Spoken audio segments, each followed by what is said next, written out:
देवर्षि नारद ने श्रीमद् भागवत के 7वें स्कंध के अनुसार धर्मराज युधिष्ठिर को प्रबोधित करते हुए कहा, यावत् भ्रियेत जठरम तावत् स्वत्वम हि देहिनाम अधिकम योभिमन्येत सस्तेनो दंडमर्हति। कान खोलकर चीन सुन ले, कान खोलकर रूस सुन ले, कान खोलकर अमेरिका सुन ले, कान खोलकर इंग्लैंड सुन ले। युधिष्ठिर जी को नारद जी ने उपदेश दिया है, यावत् भ्रियेत जठरम, जिससे तन ढक जाए, पेट भर जाए, देव कार्य, पितृ कार्य, ऋषि कार्य का संपादन हो जाए, अतिथि का सम्मान हो जाए, उससे अधिक संपत्ति पर अगर कोई अपना अधिकार जमाता है तो सनातन धर्म का सिद्धांत है सस्तेन, वह चोर है और दंड का पात्र है। इस सिद्धांत के आगे कम्युनिज्म टिक कैसे सकता है, मैं पूछना चाहता हूं।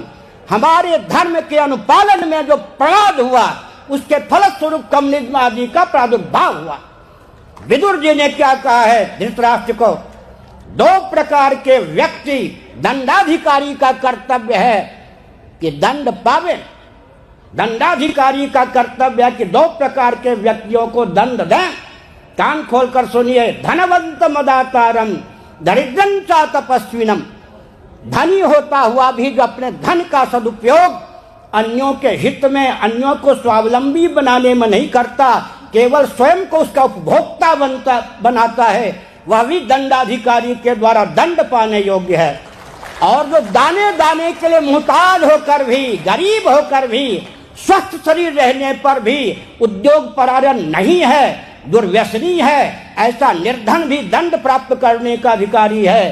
दंडाधिकारी का कर्तव्य है, उसे दंड क्या मिलना चाहिए, उसके गले में वजनदार गुरुत्वपूर्ण भारी पत्थर मजबूत रस्सी से बांधकर जलाशय में डुबो देना चाहिए।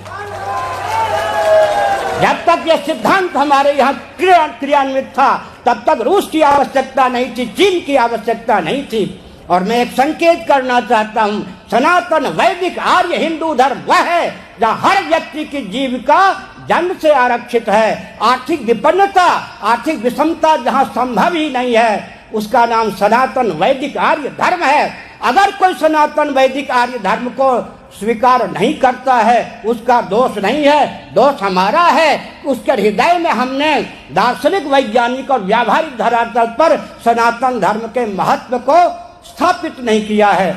विश्व में जितनी भी संगति है, किसी भी देश के किसी भी शासन तंत्र को मैं पुरी के शंकराचार्य के पद से दोष नहीं देता, सारा दोष अपने ऊपर लेता हूं। यदि हमने प्रमाद का परिचय न दिया होता, अगर हमने सनातन वैदिक आर्य सिद्धांत को दार्शनिक, वैज्ञानिक और व्यावहारिक धरातल पर विश्व स्तर पर ख्यापित किया होता तो सारा तंत्र हमारा होता, सारा विश्व हमारा होता और हम सब के होते। भव्य नेपाल की संरचना, नेपाल भव्य रूप धारण करेगा, भारत इससे शिक्षा लेगा। हर हर महादेव।